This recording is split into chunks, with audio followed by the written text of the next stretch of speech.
for having me at this workshop and for inviting me to present some of this work that is actually related to 1D spin systems. Can you hear me okay? Okay, very good. Yeah, so just because to emphasize the, how annoying German long names is, so it's Heidrich Meisner, and there's a law against making this even longer and adding additional dashes, so this is as bad as it will actually get. So I'm at LMU Munich, and I talk about spin and energy transport in quantum spin systems, and to qualify the statement a little bit more, actually I'll speak about anomalous transport in specifically 1D spin systems at finite temperature. Yeah? So these are the three ingredients. So you're probably typically used to think about conductivities at 0 temperature to distinguish metals from insulators, but he was specifically interested in properties of Heisenberg type of models that I'll introduce in a second at very high temperatures, very typically away from universal regimes that we would like to describe by field theory, for instance. So really mostly interested in specific aspects of microscopic Hamiltonians.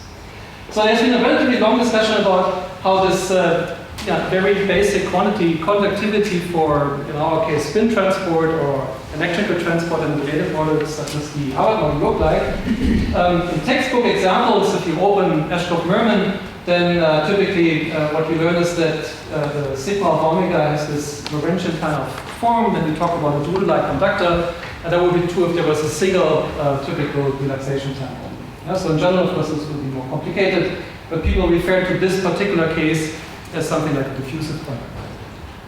Now the other extreme limit would be this wrench kind of thing. That means that there is a true divergent data function exactly at omega equals 0, and that's what you learn when you talk about Drude transport as the behavior of free fermions, let's say of free electrons, and then typically you imagine that this will be broadened by some kind of means of scattering into precisely this blue form.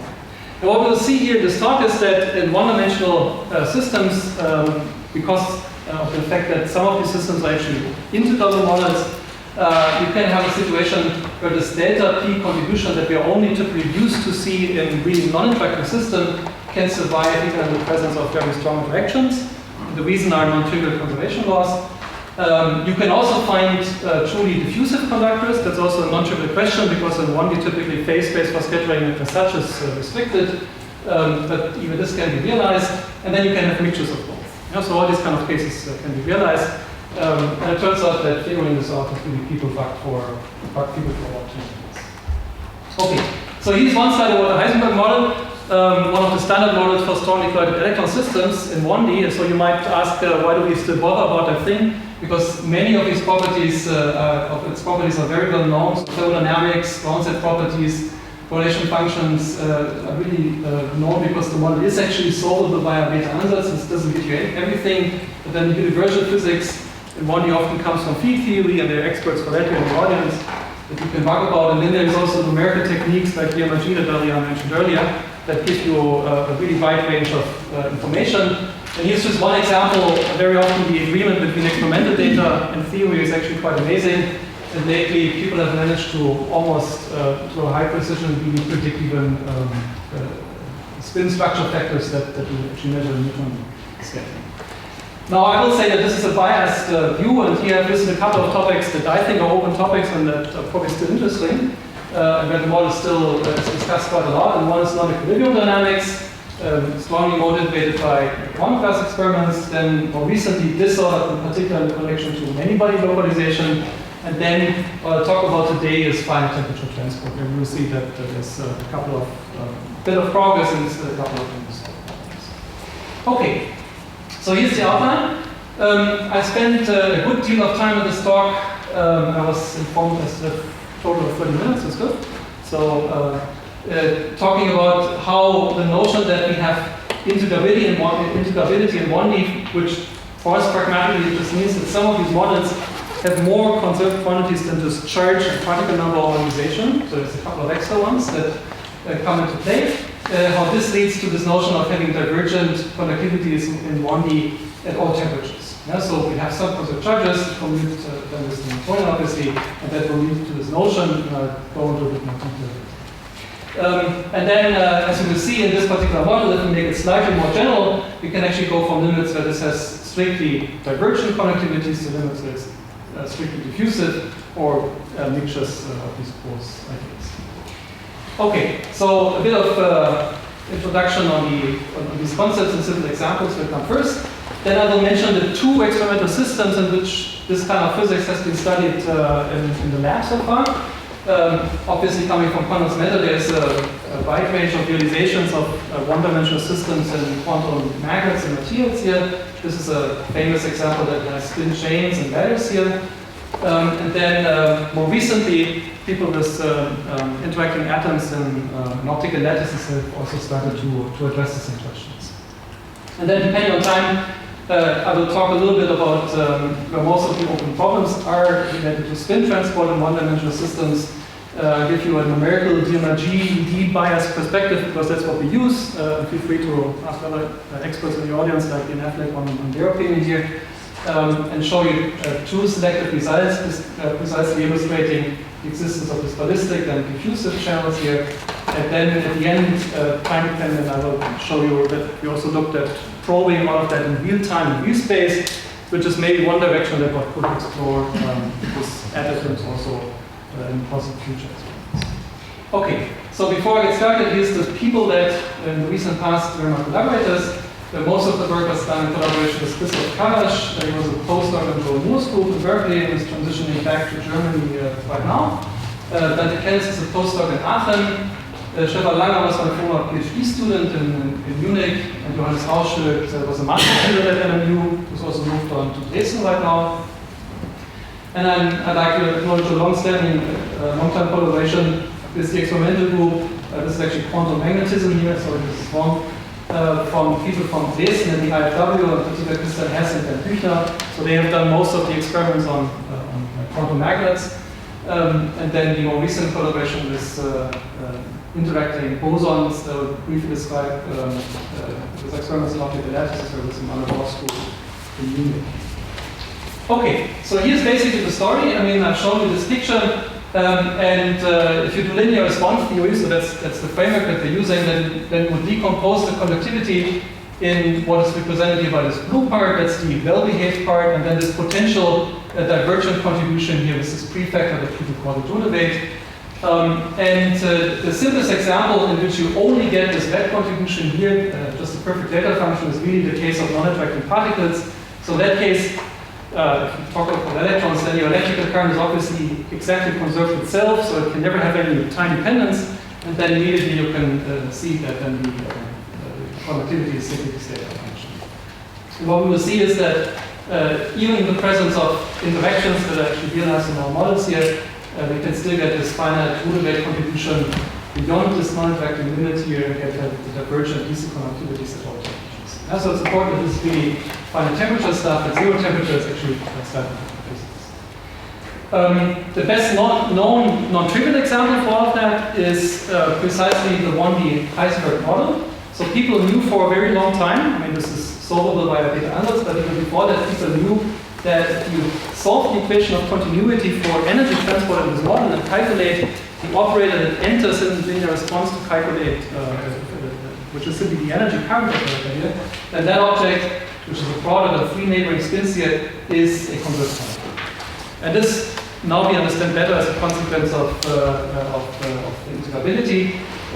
This is now a fully strongly interacting model, and still you get this perfect ballistic behavior in the thermal conductivity. So it's only in the negative field, right? No, this is energy. This is thermal conductivity. Well, thermal, okay. Yeah, thermal conductivity is the example where because of this exact conservation law, even if I make this model slightly more general and go to XXC, I will always have this. These people knew for probably 40 years, but then only in the early 2000s, experts for beta ansatz calculated this prefactor here, so it just increases linearly, which is obvious because we have a linear bosonic mode at low energies here. The temperature has a maximum and then decreases again, and then there is some exactorization that we did back then, but pretty much the black hole is the full answer, so for this case everything is completely known and also including slight generalizations. So then you might wonder, is this theorist's dream, or has this anything to do with experiments?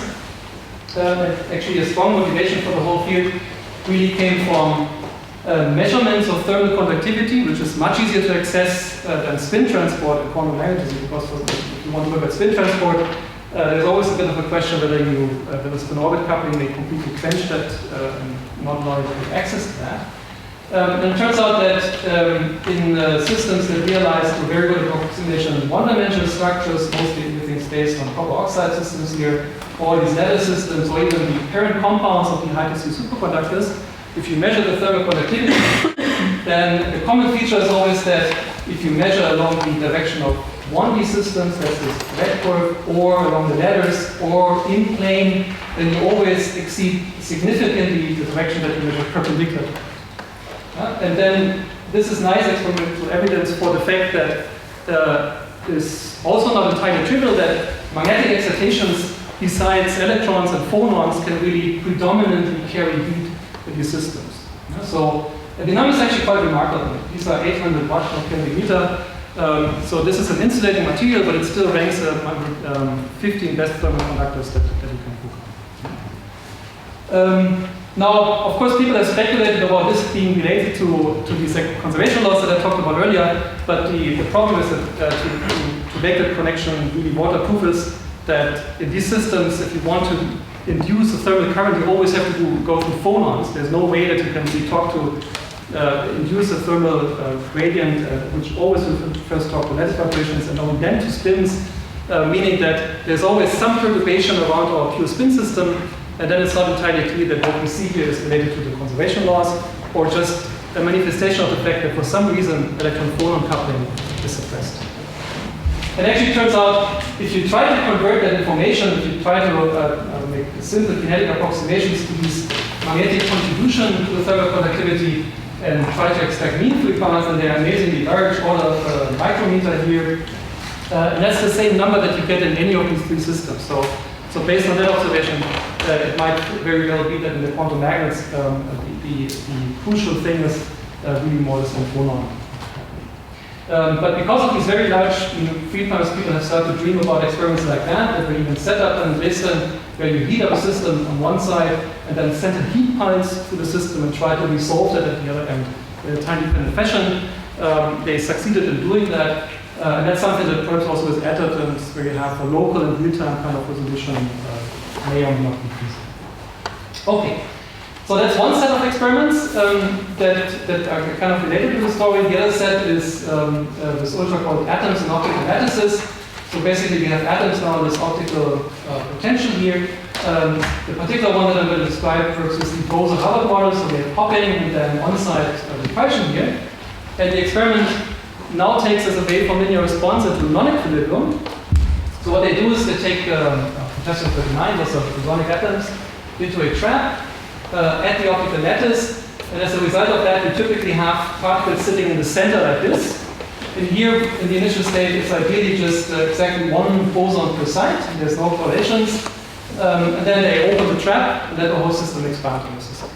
So this is very different from what you have in mind when you induce spin diffusion and condensed matter. Then you want a little bit of a perturbation on the constant background density. So here, really, all particles and all group velocities will contribute to this expansion.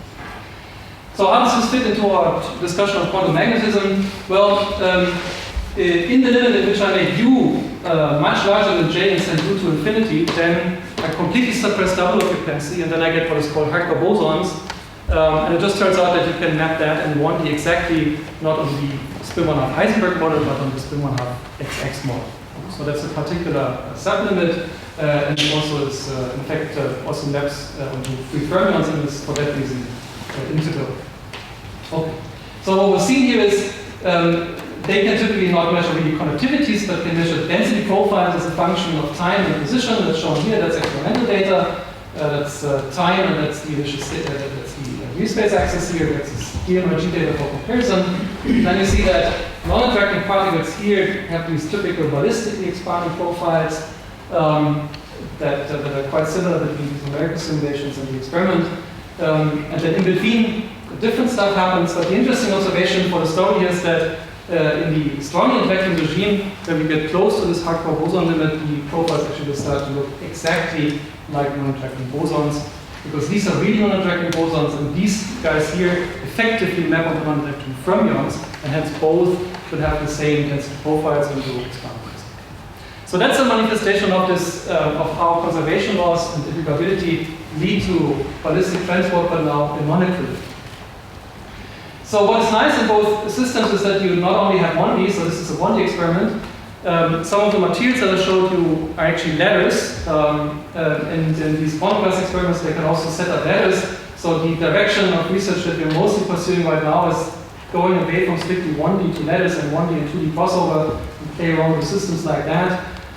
Just as a piece of information here, it turns out that in a system like this, you can realize textbook diffusive conductors at Yes. One question is, what is the typical times for this expansion time in this experiment? You mean how long they can expand? Well, this time scale. Oh, okay, this is tunneling time. So it's just essentially 1 over the hopping matrix element like this. So this means this is 60 hopping events. And the cloud can at most expand by a factor of 5 because then the potential landscape is not uniform anymore, then we run into problems. But for the point that we were trying to make here, that's actually not. Okay, so I was going to just advertise that at least in these systems, in ladders, we now have numerical data to really show that we get diffusive behavior, which is nice because then we can tune from strictly ballistic to diffusive by just changing Jx or Jy, and these are the tunneling matrix.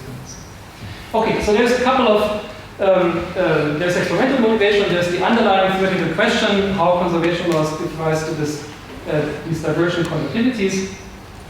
The story, the question where everything is very clear is energy transport in one dimension. There we know everything is strictly ballistic. The story that really has bugged theorists for a long time is spin transport in the spin 1/2 XXZ model. That's the slight generalization of the Heisenberg model where we now allow the exchange in the SE direction to be different from the XX part here. This here can be solved delta over 0, then it's just essentially non-interacting fermions. There is a return on delta, and that's really what drives interactions in the system. And so that's different from energy transport, where the corresponding current is not only conserved at delta 0, and if I go away from that, then the current itself is not a conserved quantity. Then the story will become a bit more interesting. For the remainder of the talk, is one piece of information that we need as a point of reference. Is I tune this interaction strength, I go from non-interacting, now in the low energy regime, through a Luttinger liquid, and then the data is equal to 1. That's precisely the Heisenberg point where I have a C2 symmetric exchange. I go into an antiferromagnetically Ising type of force. And we will see that there's different, quantitatively different behavior above these two phases once we go to finite temperature. Okay, so now, okay, so somehow the yellow got lost here, okay. So now, how do conservation laws enter in situations when the current is not exactly conserved? So this is the situation that we have right now. These integrable models have the property that come out of the algebraic structure of the beta ansatz, that they have many local conservation laws. Local meaning that, think of energy is just a sum of terms that act on a couple of sides in this particular example. That means local or harmonization is local because it's the sum of local harmonization. And then you can just organize all these quantities here by their range, going from 1, 2, 3, and so on and so forth. Range 1 is harmonization, range 2 is the Hamiltonian, range 3 turns out to be the energy current. And then there's a very nice way of proving that you can have this ballistic Drude contribution to conductivity, which is called Mazur inequality. It tells you can find a lower bound if the current that corresponds to that quantity here, so in our case spin current, has an overlap with one of these conserved quantities. So geometrically, this really means you think about it in the space of operators, that it has a finite projection onto a conserved quantity, and because of that finite projection, once you reduce the current, it will never completely decay. There will be some partial decay of the current that the code reduces. Now, the evidence, I'll show you an example in just about a minute, for why people thought that there is actually finite ballistic contributions mostly came from exactorization for the most part. And that was limited because it's exactorization to about 20 sites. So then people argue, okay, we see this numerical data, but how do we understand this in this framework? And the big puzzle that Ian Affleck just before was trying to get at is that if you go to any finite normalization in this model, then we know that the spin current actually has a finite overlap with all the known conserved quantities, so then you immediately understand that there will be ballistic transport. But people were mostly interested in the case of zero normalization, and then just because of particle hole symmetry, these two guys always live in different symmetry sectors, it turns out that this inequality gave no information.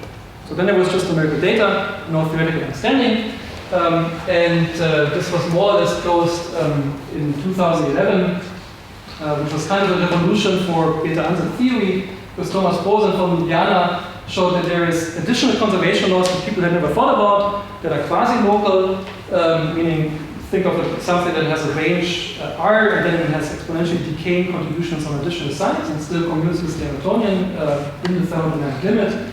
And without going into details, he found additional conservation laws that were completely unknown before that, and these ones have the desired property, namely they provide this lower bound. Yeah, so this is a figure taken from Thomas's papers here. There's actually two bounds because he proved it, but the essence is that now we know theoretically why there is something going on between 0 and 1. And the discovery of these conservation laws has additional consequences for thermalization in the system as well. Okay, so that essentially is the theoretical reasons, or additional conservation laws that are actually not so easy to interpret physically, I must confess. But for the purpose of this talk, it now means that as we go from delta equals 0, where as said we have essentially non-interacting particles, hence only this Drude-wave contribution here, and no contribution at 0 frequency, we now go continuously from this limit over to the limit at delta equal 1, where most people think that there is indeed no Drude-wave. But then, because there's a sum rule, the weight gets continuously shifted from the Drude wave into finite frequency contributions, meaning that strictly here we only have the red contribution. In between we have both contributions, this weight shifting from Drude peak into finite frequency, and here probably there's only this peak contribution. Yeah, so this shows that all these three possibilities are actually realized here. This is a set of papers that discuss these things and then verify this to the degree that you can do it. Now, in the remaining time, I will show you two examples of actual numerical calculations, actually three examples, two are in the linear response regime. So the way that we now approach this is to use finite-temperature DMRG using purification. You can immediately forget all this. All you need to know about the method is, well, it's a many-body method, so it takes any-body correlations into account exactly. It works charm with 1D. You can treat typically about 100 sites, which depends a bit on the problem, but that's a fair number. You can typically, if you do real-time, propagate pure states, but with some tricks that Ariana contributed to developing, you can also do it at finite temperature. So all this is possible. The only drawback is that for technical reasons, well, actually, yeah, there's physics behind that. You cannot go to infinitely long times. Yeah? So in the figures, you will see that these simulations stop at some point. That simply is, the reason is that then the costs of pushing it further become exponential. Now here I'm plotting current correlation functions, which is what enters into a linear response and calculating the conductivities. Now for three values of this exchange anisotropy here, going from delta equals 0, which again is non-interacting. So then you see this function is just a straight line, because then the current is exactly conserved. Time dependence drops out. Then you go to delta 0.5, which is still above the Skeptic space. Then you see, okay, this curve oscillates a little bit, so there's some low frequency stuff going on, but then it settles in this case, perfectly around this bound that Thomas Bosen calculated.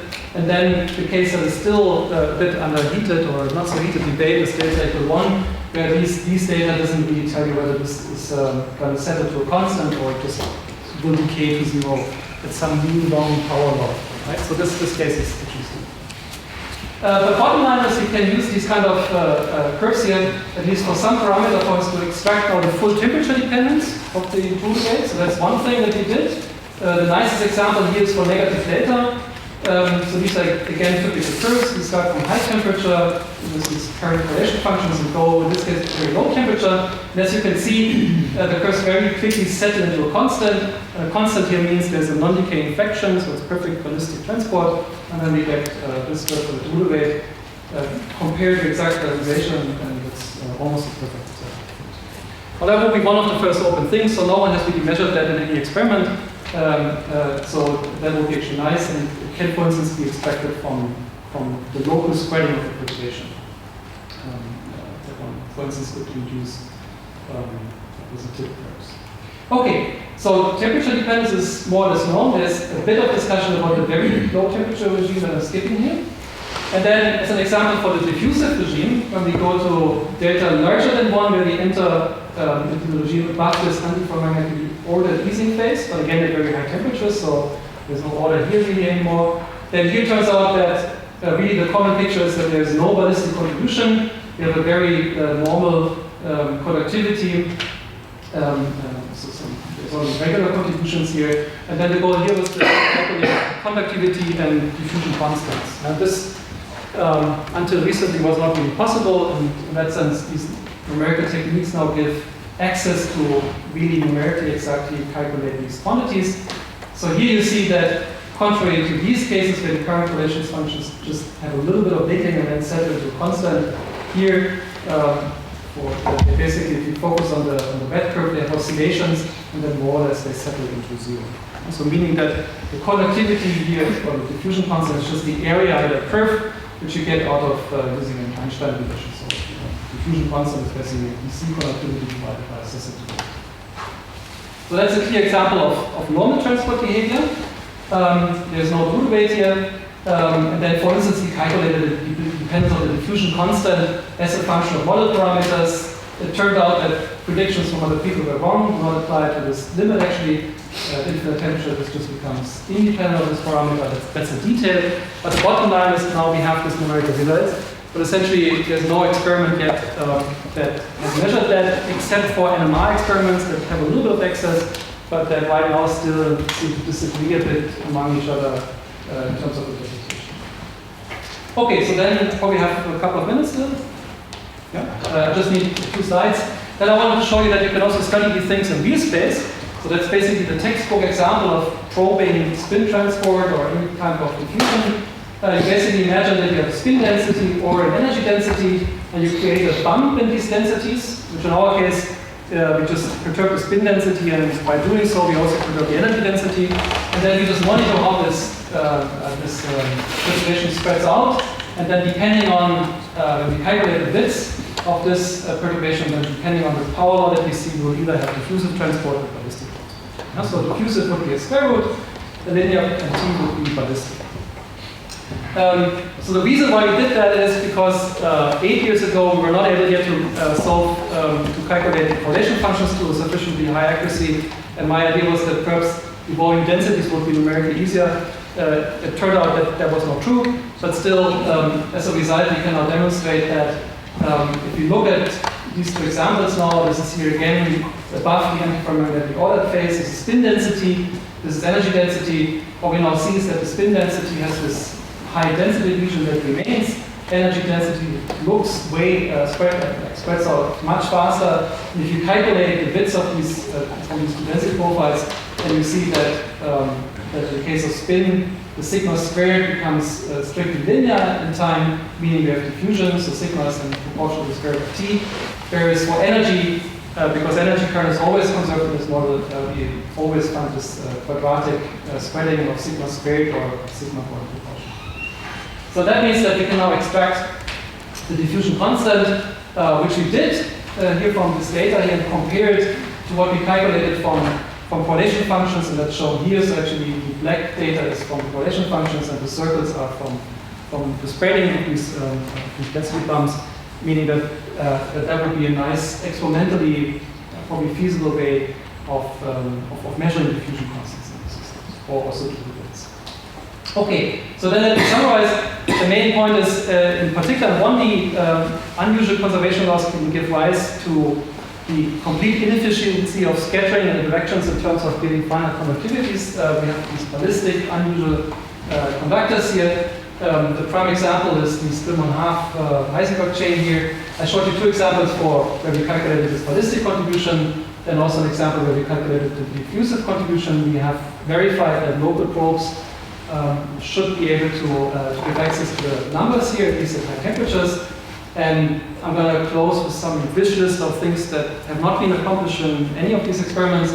What would really be nice is a demonstration of diffusive versus ballistic spin transport, a very in linear response, because these experiments here found quantum gases very non-equilibrium, or a measurement of the Drude weight, quantitative results for diffusion constants, beyond NMR, that's the only other access, real time and real space resolution, and then of course perturbations around 1D to see how stable this is if you go away too much.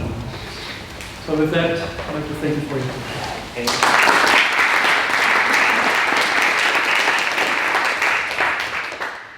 Time for questions, comments? Can you say what was this controversy you mentioned on the low temperature behavior? No, you mean... I thought you said there was some controversy here on the low. Yeah, so the puzzling thing is that the model being integrable, people have applied beta ansatz to solve this. The problem is that whereas there's thermodynamic beta ansatz, which essentially means that you have to take derivatives of some potential, thermodynamic potential to calculate things. So that's why you can calculate the thermal Drude weight. The same is not true for the spin Drude weight, which is the 1/L effect, essentially. If you play with boundary conditions, the Drude weight can sit anywhere in a certain window around zero frequency. Then you have to go to very large distance or deal with that problem. So that translates into the problem that depending on which type of microstates you include in the beta ansatz, you get different results. And there's two calculations, they disagree with each other.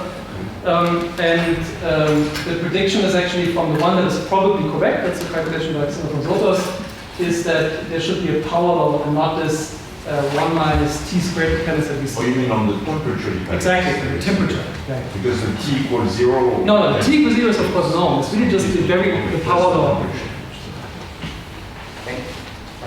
Yeah, can you explain us how NMR gives information about the spin diffusion? Yeah, well, I mean, you basically the way that you can decohere and dephase is via spin excitations. And just imagine there's a matrix element between local spin or whatever that will connect to the spin system, and via that you get access to the spin spectrum. So the T1 and T2, the nuclear spin would be a convolution of the... In an involved kind of thing. Because, I mean, that experiment would be done with magnetic atoms. With one atom would have prepared the whole of the nuclear spin, as we saw it before the break, I think, after lunch. And then you have the spin chain creating spin nodes that talk to each other, and so in principle that would... but I'm curious, is it right or...? Maybe. Yeah. We should just mention, so to actually have the order T1 and NMR really probe the spin conductivity, it has to be a very special case where the NMR form factor vanishes at wave vector pi and is dominated by wave vector 0, because the spin conductivity is related to the Q equals 0. By definition, this is the Q equals 0 conductivity. So there were some experiments in strontium 2CuO3 that had that nice feature of delivering oxygen halfway between two coppers that cancels the Q equals pi form factor. That for most situations you would be dominated by Q equals pi and it would be hard to see the Q equals 0 contribution. Okay. Are there more questions? I have a question relative to the limitation of your time evolution. Is that associated to actually the boundary conditions, the fact that you have a finite size system and you have reflection on the boundaries? No, in essence, the way, the idea of DMRG is to approximate many-body wave functions by so-called matrix product states. And to be precise, matrix product states with a finite one dimension. And if you've never heard about that, what it means is that you take states to approximate many-body states that can only encode a finite amount of entanglement. And the observation is that ground states in one-dimensional systems have very little entanglement. That comes out of insights from quantum information theory. Whereas as you start to explore the Hilbert space in a real-time evolution, you would eventually, of course, mix in high-energy states, and they typically have a volume law and entanglement. Meaning that you would need increasingly large, you have to just work with larger objects as you go on to the accuracy. That will eventually do. And so it's, in these time evolutions, you typically deal with an exponential increase of the amount of entanglement. have more questions for our speaker? If not, let's send the speaker again.